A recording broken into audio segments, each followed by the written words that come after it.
It's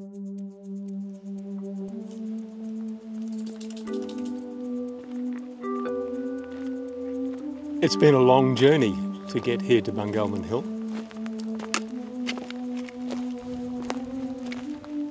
I have in fact walked here from Northam, which is about 400 kilometres away. So it's a very special and important day for me to reach the top of Bungalbin Hill. You may be thinking, why did I walk here? And there's a couple of reasons for that. Firstly, I wanted to commemorate an early expedition that left Northam in 1861 on July the 3rd, and they were the first Europeans to see this magnificent range, which we now call the Helena and Aurora Range. These explorers were all first-generation Australians. They'd all been born in Western Australia. They were young men, and they were looking primarily for grazing land. The second reason that I've done it is to draw attention, if I can, in some small way, to the importance and significance of this range from a conservation point of view. It has very high landscape and conservation values. Many people have been campaigning for a very long time to have this range protected in a national park. But unfortunately, at the moment, it doesn't have any status that will protect it from mining, and it is under immediate threat. It would be a very sad day if we were to lose this magnificent place. I left Northam on July the 3rd, the same date they did, and have been loosely following their route all the way. I haven't been able to visit all their campsites or stick to their exact route because it's a very changed landscape these days, but I've managed to visit a lot of the places. The journey has been a real education because most of us travel at fairly high speed in a motor vehicle along Great Eastern Highway. By walking, it certainly gives you a lot of time to observe the changing vegetation and the changing landscape. But basically, it was sort of like a bushwalking trip. In order to achieve 30 or 35 kilometres per day, I had to put in a fairly good stint, and they were hard-won kilometres. So I used to start very early in the day, about 6 o'clock in the morning, usually very cold and often wet because this is the middle of winter, and walk for a good 8 hours. I fashioned a little trolley or a cart out of a recycled push bike because I needed some sort of way to carry my equipment and supplies on my journey to Bungalbin Hill. And I dubbed it Camel Wheel in honour of the previous forms of transport which made their way out to the goldfields and to the desert east of Perth in times gone by. Camel Wheel worked extremely well on the flat or going downhill, but it's a little hard to pull up an incline.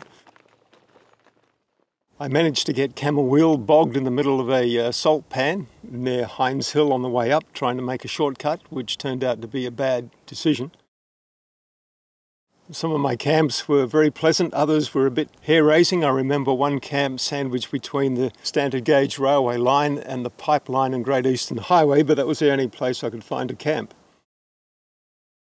I'm happy to say that I was able to engage with quite a few people along the way, although most cars zoom past at fairly high speed. A few people did stop to ask what I was doing.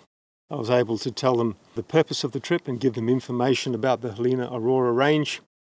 Most people expressed a lot of interest because so many people do get out and like to enjoy the natural environment. As I got further east and into the Yilgarn, the country changed dramatically from the cleared wheat belt environment that we're familiar with to the woodlands of what we now call the Great Western Woodlands and the wonderful salmon gum and gimlet that dominate the environment. The Great Western Woodlands is regarded as one of the most valuable bioregions in the world, and the Helena and Aurora Range is right smack bang in the middle of it. The last day of the walk has been particularly significant. Last night I camped about 20 kilometres south of here at a place called Clarkson's Flat.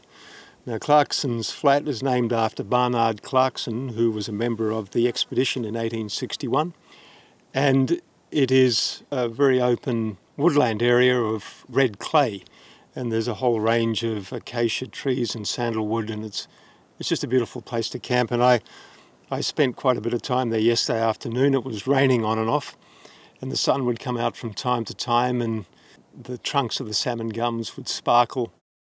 And this morning I headed off after a pretty good night's sleep at about 7 o'clock, and after a short time I reached the boundary of what is known as the Helena and Aurora Conservation Park. I continued on my way through some salmon gum woodlands, and the low cloud lifted and I could see Bungalbin Hill in front of me, and it was very alluring.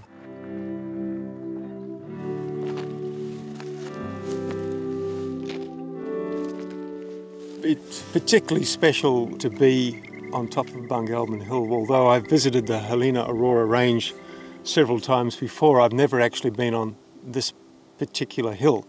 This was the hill that the explorers climbed, and I can't help but imagine them 150 years ago on top of the hill looking out over the landscape.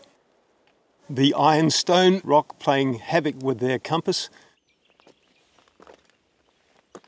It's a great privilege to be here. It's a sort of place that you can come back time and again, and each time you discover something new. There are species of plants here which are found nowhere else in the world. It's a huge area, and the range is quite vast, and there's so many elements to it that you really need to have several trips to come back to even get a small appreciation of the beauty of the landscape here.